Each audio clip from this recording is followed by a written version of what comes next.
स्वागत है आपका अपने YouTube चैनल पे। दोस्तों, 18वीं लोकसभा का चुनाव संपन्न हो गया है और एनडीए गठबंधन सत्ता में आई है। इसके बाद नई मंत्रिमंडल का गठन किया गया है और जो नई मंत्रिमंडल का गठन हुआ है उसे मोदी 3.0 के नाम से जाना जा रहा है। तो आज के इस वीडियो लेक्चर में जो नई कैबिनेट मिनिस्ट्री का गठन किया गया है उसके बारे में हम लोग डिटेल्स में डिस्कस करेंगे, जानेंगे कि किस नेता को कौन सा मंत्रालय दिया गया है। तो आज का वीडियो आगामी सभी एग्जाम के दृष्टिकोण से बहुत ही इम्पॉर्टेंट हो जाता है, तो वीडियो को बिल्कुल भी स्किप ना करें, क्योंकि कहीं से भी प्रश्न आपसे पूछे जाएंगे और 100% चांस है कि इस वीडियो लेक्चर से आपके आगामी सभी एग्जाम, या सेंट्रल गवर्नमेंट हो या फिर बिहार गवर्नमेंट या किसी भी स्टेट गवर्नमेंट का एग्जाम हो, 100% यहाँ से प्रश्न पूछे जाएंगे। तो वीडियो को बिल्कुल भी आप लोग स्किप ना करें और वीडियो को ज़रूर देखें। आपको इससे संबंधित जितने भी प्रश्न पूछे जाएंगे तो वहाँ से बनेंगे। इस टॉपिक को हम लोग 3 पार्ट में डिस्कस करेंगे। सबसे पहले हम लोग इसके बेसिक्स को जानेंगे कि आखिर मंत्रिपरिषद है क्या। उसके बाद जो है नई मंत्रिपरिषद का गठन हुआ उसके बारे में देखेंगे, और साथ में ही बिहार से किन्हें कौन सा मंत्रालय दिया गया है और बिहार से कितने मंत्रिमंडल में शामिल किए गए उनके बारे में हम लोग डिटेल्स में डिस्कस करेंगे। तो चलिए वीडियो स्टार्ट करते हैं। सबसे पहले हम लोग इसके बेसिक्स को देख लेते हैं कि मंत्रिपरिषद होता क्या है। दोस्तों, आप सभी को पता होगा कि देश का सर्वोच्च व्यक्ति होता है राष्ट्रपति होते हैं। उनको सहायता और सलाह देने के लिए कुछ लोगों का समूह होता है, उसे ही मंत्रिपरिषद के नाम से जाना जाता है। तो आर्टिकल 74 का फर्स्ट क्लोज बोलता है, यही बताता है हमारा कि राष्ट्रपति को सहायता एवं सलाह देने के लिए एक मंत्रिपरिषद होगा जिसका प्रधान प्रधानमंत्री होगा। साथ ही यह बताया जा रहा है कि मंत्रिपरिषद की संरचना अर्थात मंत्रिपरिषद कैसे बनेगा।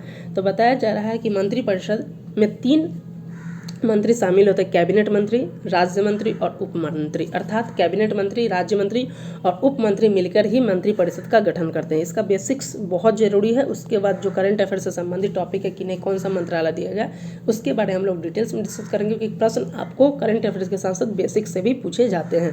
सबसे पहले देख लेते हैं कि कैबिनेट मंत्री कौन के अंतर्गत कौन शामिल होते हैं और इनकी क्या भूमिका होती है। तो बताया जा रहा है कि कैबिनेट मंत्री के पास जितने भी देश के सबसे महत्वपूर्ण मंत्रालय हैं, जैसे रक्षा मंत्रालय, गृह मंत्रालय, वित्त मंत्रालय, सब इन्हीं के पास होता है। और जो कैबिनेट की बैठक होता है उनमें ये इन्हीं के द्वारा ये शामिल होते हैं और इन्हीं के द्वारा निर्णय लिया जाता है। वहीं राज्य मंत्री में देखा जाए तो इसमें 2 तरीके का पोस्ट होते हैं। यहाँ 2 तरीके का आते हैं। पहला है मंत्रालय या विभाग का इन्हें स्वतंत्र प्रभार दिया जाता है, और दूसरा में जो होता है कैबिनेट मंत्री के सहयोगी मंत्री होते हैं और ये कैबिनेट की बैठक में शामिल नहीं होते। वहीं तीसरे होते हैं हमारे उपमंत्री। ये बताया जा रहा है कि जितने भी विभाग है उसमें ये प्रशासनिक भूमिका निभाते हैं और मंत्रिपरिषद की बैठक में शामिल नहीं होते। तो आप देख सकते हैं यहाँ पे सबसे इम्पॉर्टेंट है कैबिनेट मिनिस्ट्री के बारे में कि जितने भी महत्वपूर्ण मंत्रालय सब इन्हीं के पास है और कैबिनेट की बैठक में यही शामिल होते हैं और यही निर्णय होते हैं। तो इसलिए एग्जाम्स में के दृष्टिकोण से आपके ये बेसिक्स बहुत इंपॉर्टेंट हो जाता है। अब हम लोग डिस्कस कर लेते हैं न्यू कैबिनेट मिनिस्ट्री के बारे में कि किन्हें कौन सा पद मिला है। अब एग्जाम के दृष्टिकोण से भी है, यहाँ से प्रश्न पूछे ही जाएंगे। देख सकते हैं कि प्रधानमंत्री के पद पे श्री नरेंद्र मोदी जी की इन्होंने शपथ लिया है और प्रधानमंत्री के पास जो मंत्रालय आवंटित किया गया है ये देख सकते हैं यहाँ प्रधानमंत्री हैं। उसके साथ इन्हें कार्मिक और लोक शिकायत और पेंशन मंत्रालय दिया गया है, परमाणु ऊर्जा विभाग दिया गया है, अंतरिक्ष विभाग इनके पास है। सभी महत्वपूर्ण नीतिगत मुद्दे हैं और ऐसे मंत्रालय जो किसी को आवंटित नहीं किए गए हैं वो श्री नरेंद्र मोदी के पास हैं। देख लेते हैं नेक्स्ट जो कैबिनेट मिनिस्ट्री में कौन कौन आ रहा है, जो VVI, और यहाँ से निश्चित आप रख लीजिए कि यहाँ से जरूर प्रश्न पूछे जाएंगे आगामी जो भी एग्जाम हो। देख सकते हैं रक्षा मंत्री के पद पे किन की नियुक्ति की गई है। तो आप देख सकते हैं कि यहाँ पे बताया जा रहा है कि श्री राजनाथ सिंह को जो है रक्षा मंत्री के पद पे नियुक्त किया गया है। तो आपसे पूछा जा सकता है कि रक्षा मंत्री नए कौन बनाए गए। इससे पहले भी श्री राजनाथ सिंह ही रक्षा मंत्री के पद पे थे। नेक्स्ट देख लेते हैं कि श्री अमित शाह के पास जो है गृह मंत्रालय और सहकारिता मंत्रालय, अर्थात ये गृह मंत्री और सहकारिता मंत्री के पद पे नियुक्त हुए हैं। नेक्स्ट देख लेते हैं जो इससे पूर्व भी सड़क और परिवहन राज्य मंत्री जो थे वो श्री नितिन जयराम गडकरी थे। इस बार भी वे वही इस पद पे हैं। नेक्स्ट स्वास्थ्य मंत्री, आप देख सकते हैं कि स्वास्थ्य मंत्री पिछली बार से चेंज हो गए हैं। इस बार जो स्वास्थ्य मंत्री बनाए गए हैं श्री जगत प्रकाश नड्डा बनाए गए हैं। इनके पास जो मंत्रालय है वो है स्वास्थ्य एवं परिवार कल्याण मंत्री तथा रसायन एवं उर्वरक मंत्री। ये सब बहुत इंपॉर्टेंट मिनिस्ट्री, क्योंकि कैबिनेट मिनिस्ट्री और यहाँ से प्रश्न पूछे ही जाते हैं और पूछे जाने की 100% संभावना। उसका नेक्स्ट देख लेते श्री शिवराज सिंह चौहान, इनके पास कृषि एवं कल्याण मंत्री तथा ग्रामीण विकास मंत्रालय इन्हीं के पास है। नेक्स्ट देख लेते हैं वित्त मंत्री से संबंधित प्रश्न पूछा जाता है कि वर्तमान वित्त मंत्री कौन बनाए गए हैं, तो यह श्रीमती निर्मला सीतारमण, ये वित्त मंत्री और कारपोरेट मामलों के मंत्री हैं।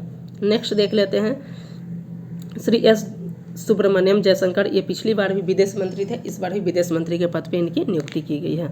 नेक्स्ट देख लेते हैं आवास एवं शहरी मामलों के मंत्रालय तथा विद्युत मंत्री श्री मनोहर लाल की नियुक्ति हुई इस पद पे। नेक्स्ट देख लेते हैं भारी उद्योग और इस्पात मंत्री के रूप में किनकी नियुक्ति की गई, तो श्री HD कुमारस्वामी को नियुक्त किया गया है। नेक्स्ट है वाणिज्य एवं उद्योग मंत्रालय के पद पर किनकी नियुक्ति की गई है, तो आप देख सकते हैं श्री पीयूष गोयल की नियुक्ति की गई है। वहीं शिक्षा मंत्री की बात की जाए कि शिक्षा मंत्रालय किन्हें दिया गया, अर्थात शिक्षा मंत्री कौन बने हैं, तो श्री धर्मेंद्र प्रधान को बनाया गया है। नेक्स्ट बहुत ही इंपॉर्टेंट और बिहार से जितने भी एग्जाम हैं यहाँ पे पूछे जा सकते हैं इसके कि श्री जीतन राम मांझी को कौन सा मंत्रालय दिया गया, अर्थात कौन से मंत्री बनाए गए, तो सूक्ष्म लघु और मध्यम उद्यम मंत्री बनाए गए हैं। दोस्तों ये बिहार से और बिहार निश्चित ही बिहार से संबंधित एग्जाम में पूछे जाएंगे। इन मिनिस्ट्री के अलावा हमने बिहार से किन व्यक्तियों को कैबिनेट मंत्री या फिर अन्य मंत्री में शामिल किया गया उसके बारे में हम लोग डिटेल्स में डिस्कस कर लेंगे। नेक्स्ट देख लेते हैं अभी इनका भी संबंध बिहार से ही। श्री राजीव सिंह उर्फ लल्लन से इन्हें पंचायती राज मंत्री अर्थात मत्स्य पशुपालन और डेयरी मंत्री का मंत्रालय दिया गया है। नेक्स्ट देख लेते हैं श्री सर्बानंद सोनोवाल, इन्हें पत्तन पोत परिवहन और जलमार्ग मंत्रालय दिया गया है। नेक्स्ट देख लेते हैं श्री वीरेंद्र कुमार को, इन्हें सामाजिक न्याय और अधिकारिता मंत्रालय दिया गया है। नेक्स्ट देख लेते हैं श्री किंजी रापू राम मोहन नायडू, इन्हें नागरिक उड्डयन मंत्री दिया गया है। और नेक्स्ट देख लेते हैं श्री प्रहलाद जोशी को, इन्हें जो दिया गया है उपभोक्ता मामले, खाद्य और सार्वजनिक वित्त मंत्री और नवीकरण और नवीन ऊर्जा मंत्री के पद पर इनकी नियुक्ति की गई। वहीं पे देख सकते हैं कि जनजातीय मामले के मंत्री के रूप में किसकी नियुक्ति की है, तो श्री जुएल ओराम को दिया गया है। वहीं कपड़ा मंत्री की बात किया जाए कि कपड़ा मंत्रालय टेक्सटाइल मंत्रालय किन्हें दिया, तो श्री गिरिराज सिंह को दिया और इनका भी संबंध बिहार से, इसलिए इंपॉर्टेंट हो जाता है। नेक्स्ट हम लोग देख लेते हैं कि श्री अश्वनी वैष्णव को क्या पोस्ट मिला है, तो ये मिला है इन्हें रेल मंत्री, सूचना एवं प्रसारण मंत्री और इलेक्ट्रॉनिक और सूचना प्रौद्योगिकी मंत्री इन्हें दिया गया है। नेक्स्ट आप देख सकते हैं कि श्री ज्योतिरादित्य एम सिंधिया को दिया गया संचार मंत्री और पूर्वोत्तर क्षेत्रों के विकास का मंत्री इन्हें बनाया गया। नेक्स्ट जो है इससे पहले भी पर्यावरण और जलवायु परिवर्तन मंत्रालय में मंत्री के पद पर नियुक्त श्री भूपेंद्र यादव और इस बार भी उनको यही पद मिला है। नेक्स्ट देख लेते हैं संस्कृति और पर्यटन मंत्री के रूप में किन्हें दिया गया, तो श्री गजेंद्र सिंह शेखावत को दिया गया है। नेक्स्ट देख सकते हैं महिला एवं बाल विकास मंत्रालय के पद पर किनकी नियुक्ति की, तो श्रीमती अन्नपूर्णा देवी को किया गया है। बहुत ही इंपॉर्टेंट मंत्रालय पूछा जा सकता है। वहीं नेक्स्ट पूछा जा सकता है कि श्री किरण रिजिजू को कौन सा दिया गया है, तो ये पार्लियामेंट्री अफेयर्स और जो है माइनॉरिटी अर्थात अल्पसंख्यक मंत्रालय इन्हें दिया गया है। नेक्स्ट देख सकते हैं श्री हरदीप सिंह पुरी को देख सकते हैं, इन्हें प्राकृतिक और गैस और पेट्रोलियम मंत्रालय दिया गया है। वहीं नेक्स्ट देख ले सकते हैं श्री मनसुख मांडविया को कौन सा पद दिया गया है, तो यह है श्रम एवं रोजगार मंत्रालय। वहीं युवा एवं खेल मंत्रालय से भी इन्हें मंत्री बनाया गया। नेक्स्ट देख लेते हैं श्री जी किशन रेड्डी, इन्हें कोयला एवं खाल मंत्रालय दिया गया है। वहीं नेक्स्ट जो बिहार से संबंधित VVI हो जाता है कि श्री चिराग पासवान को कौन सा दिया गया, तो खाद्य एवं प्रसंस्करण मंत्रालय दिया गया है। ये बहुत इंपॉर्टेंट है, पूछा जा सकता है। और नेक्स्ट जो है श्री CR पाटिल को जल शक्ति मंत्रालय दिया गया है। देख सकते हैं दोस्तों कैबिनेट मंत्री के रूप में टोटल 30 व्यक्ति ने शपथ लिया है। तो कैबिनेट मिनिस्ट्री में कौन है, टोटल 30। इसके अलावा देख सकते हैं स्वतंत्र प्रभाव के रूप में 5 व्यक्ति और अन्य में जो दिया गया है जो राज्य मंत्री के रूप में नियुक्त किया गया है वो है 31। तो टोटल जो है आप देख सकते हैं 30, 5, 35 और 31 लगभग जो हो जाता है, 30 इधर लिए हैं और 5 उधर लिए हैं और 36 उधर लिए हैं, तो टोटल 71 जो है मंत्रालय लोगों को दिया गया है, जिन्हें कहीं ना कहीं कैबिनेट मिनिस्ट्री जो है स्वतंत्र मंत्री और राज्य मंत्री के रूप में उन्हें शामिल किया गया है। नेक्स्ट देख सकते हैं मिनिस्ट्री ऑफ स्टेट के रूप में जो स्वतंत्र प्रभाव के रूप में जो हमने डिस्कस किया कि राज्य मंत्री में 2 प्रकार के होते हैं, एक राज्य मंत्री जो होते हैं स्वतंत्र प्रभाव में और एक कैबिनेट के सहयोगी। तो ये राज्य मंत्री जो स्वतंत्र प्रभाव है इनमें 5 व्यक्ति की नियुक्ति की गई। आप देख सकते हैं राव इंद्रजीत सिंह हैं, इन्हें सांख्यिकी मंत्रालय के सांसद का स्वतंत्र प्रभाव दिया गया है और मिनिस्ट्री जो संस्कृति मंत्रालय इनका दिया गया। उसके डॉक्टर जितेंद्र सिंह को देख सकते हैं, इन्हें दिया गया है साइंस एवं टेक्नोलॉजी का मंत्रालय का स्वतंत्र प्रभार दिया गया। ये सब ज़्यादा इम्पोर्टेंट नहीं है। ऊपर में जो 30 जो कैबिनेट मिनिस्ट्री थे वो बहुत VVI है, तो उनके बारे में आपको जान लेना है और उनके बारे में बहुत याद रखना है ताकि प्रश्न निश्चित वहीं से आएंगे। श्री अर्जुन राम मेघवाल के बारे में जान सकते हैं, इन्हें स्वतंत्र प्रभाव दिया गया है। नेक्स्ट देख सकते हैं श्री जादव प्रताप राव को भी दिया गया है स्वतंत्र प्रभाव। उसके अलावा आप देख सकते हैं यहाँ पे सबसे मिनिस्टर ऑफ स्टेट्स, ये भी इम्पॉर्टेंट है एग्जाम के दृष्टिकोण से नहीं। यहाँ से 1 से 2% चांस है कि प्रश्न पूछे जा सकते, लेकिन कैबिनेट मिनिस्ट्री जो ज़्यादा चांस है 99% जो है पोस्ट जो है कैबिनेट मिनिस्ट्री से भी एग्जाम से पूछे जा सकते हैं। इन्हें जो राज्य मंत्री बनाया गया है, जितिन प्रसादा को देख सकते हैं, श्रीपद यशो नाइक को, श्री पंकज चौधरी को, तो ये आप सिर्फ एक बार देख सकते हैं कि राज्य मंत्री के रूप में टोटल कितने के व्यक्ति की नियुक्ति की गई है। ये ज़्यादा इम्पॉर्टेंट नहीं है एग्जाम के दृष्टिकोण से। नेक्स्ट आप देख सकते हैं यहाँ पे टोटल ये है, आप देख लीजिएगा एक बार। तो टोटल मैंने बताया कि 71 लोगों को कुछ किसी न किसी मंत्रालय में या तो कैबिनेट में या फिर राज्य मंत्री या स्वतंत्र प्रभाव दिया गया है। 30 कैबिनेट मिनिस्ट्री दिया गया है, 5 स्वतंत्र प्रभाव है और 36 जो है हमारा जो है वो राज्य मंत्री के। तो एक तरीके से कितना हो जाता है 71 हो जाता है। दोस्तों अब हम बिहार से संबंधित देख लेते हैं कि बिहार से कितने लोगों को मंत्रिमंडल में शामिल किया गया है। ये बहुत ही इम्पॉर्टेंट है और एग्जाम्स में पूछे जा सकते हैं। तो बताया जा रहा है कि मोदी 3.0 में गिरिराज सिंह और नित्यानंद राय को रिपीट किया गया, यानी कि पहले भी शामिल थे कैबिनेट मिनिस्ट्री में और इस बार भी शामिल किया। वहीं 6 नए चेहरे को शामिल किया गया है और टोटल देख सकते हैं बिहार से कितने सांसद बनाए गए हैं, तो 8, जिसमें से 2 पुराने हैं और 6 नए हैं। इस पॉइंट को भी आप याद रखिएगा। अब देख सकते हैं बिहार से कौन कौन मंत्री शामिल हुए हैं, ये बहुत ही इंपॉर्टेंट है और एग्जाम से पूछे जा सकते हैं। यहाँ पे देख लीजिएगा कि बिहार से जो बीजेपी से शामिल है वो है गिरिराज सिंह, सतीश चंद्र दुबे, नित्यानंद राय और राजभूषण चौधरी। वहीं जदयू से 2 शामिल है, ललन सिंह और रामनाथ ठाकुर। वहीं हम से 1 हैं, जीतन राम मांझी, और LJP रामविलास से सिर्फ 1 है, चिराग पासवान।